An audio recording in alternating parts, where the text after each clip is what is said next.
Fantrax Fantasy Football Mailbag episode heading into Week 13. Can you rank these tight ends for the rest of the season? Dalton Kincaid, Trey McBride, and Taysom Hill. So at first I thought, hey, I'm going to pull the rest of season schedule and see what those teams allow in points per game to tight ends. But I think I'm just going to focus on the players here. I'm going to rank Taysom Hill at 3. I wouldn't be surprised this week if they have Olave, Rashid, and Michael Thomas out that he gets utilized a ton. But Juwan Johnson did have 7 targets last week. Weeks 6 through 9, he was a top 6 tight end in all of those games. Nobody in the NFL is utilized like Taysom Hill. He can rush, he can catch, he can throw, but his floor is low, and that's evident through the 7 games ranging tight end 17 to tight end 49. So let's compare Dalton Kincaid to Trey McBride. Dalton Kincaid had his first big week in Week 7, so let's look at Week 7 through 12. During this span, in targets, 50 to 45 in McBride's favor. Receptions, 39 to 36 in Kincaid's favor.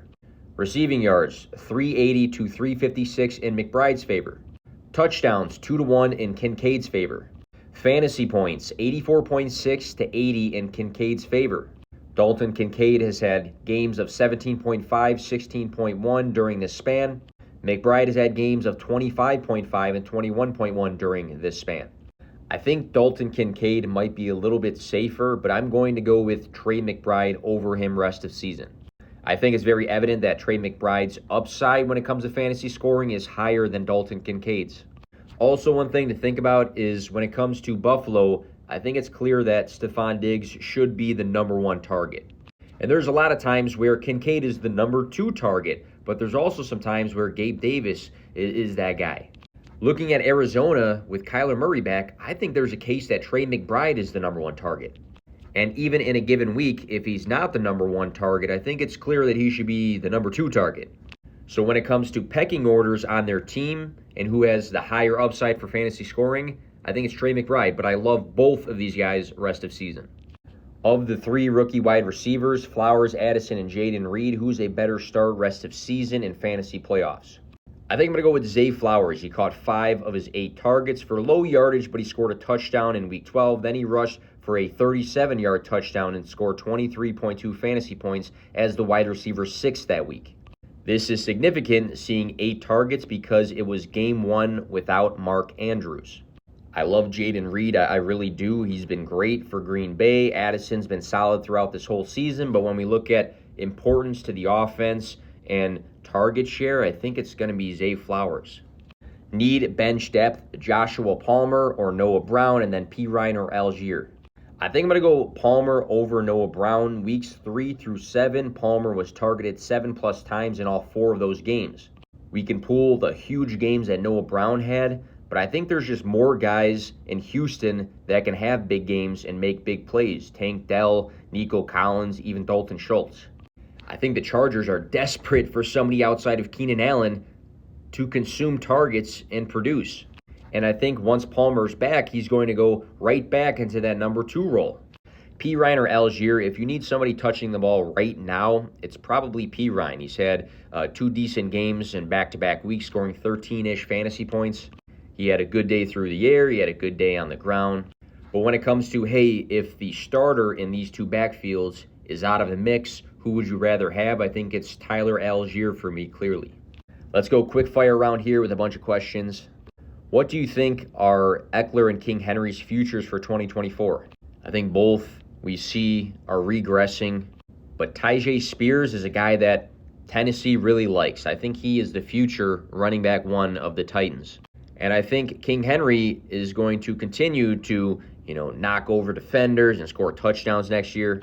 But I think we are starting to see that he's a little bit touchdown dependent. And Spears is very involved in the passing game. So I wouldn't be surprised if through time Spears kind of pushes Henry out a little bit, or it becomes a 50-50 split, or Henry gets traded. The only positive with Eckler over Henry is for PPR leagues, just the pass catching. I think Eckler looks like he's lost a little bit of a step too, but we know that probably until he retires, he's going to catch passes out of the backfield. What are the best ways to respond to the unsolicited question, what do you want for player name? I typically respond in a positive way, and I say, hey, you know what, send me an offer. If it's something I think is close, I'll counter. If we are way off, I'll let you know.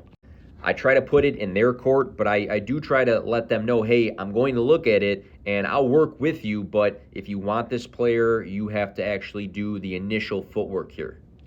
Is Kincaid the real deal at tight end or just a high floor slot receiver? I think he's the real deal. I think when you look at what do you want out of your tight end, it's consistent targets and an involvement in your offense, and that's what he gets from Buffalo. What do you think was your best hot take hit? So maybe not hot takes, but coming into the season, I was very high on DeAndre Swift. I always have been, and he looks great in Philly. I know he's had, a few bad games in a row, but I do like DeAndre Swift a lot. Always have, and I was a full believer of him in Philadelphia. I thought Laporta was a sleeper tight end. You can type in my name and find those receipts. I loved, the opportunity that he had in Detroit, the draft capital, the college resume.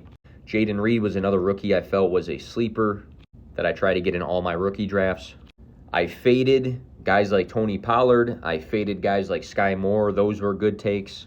On the flip side, looking at what hot take do you think you whiffed on the worst, I was extremely high on Jerry Jeudy. I just have always believed in his talent, and he balled out for his last 7 games for Denver last season with Russell Wilson.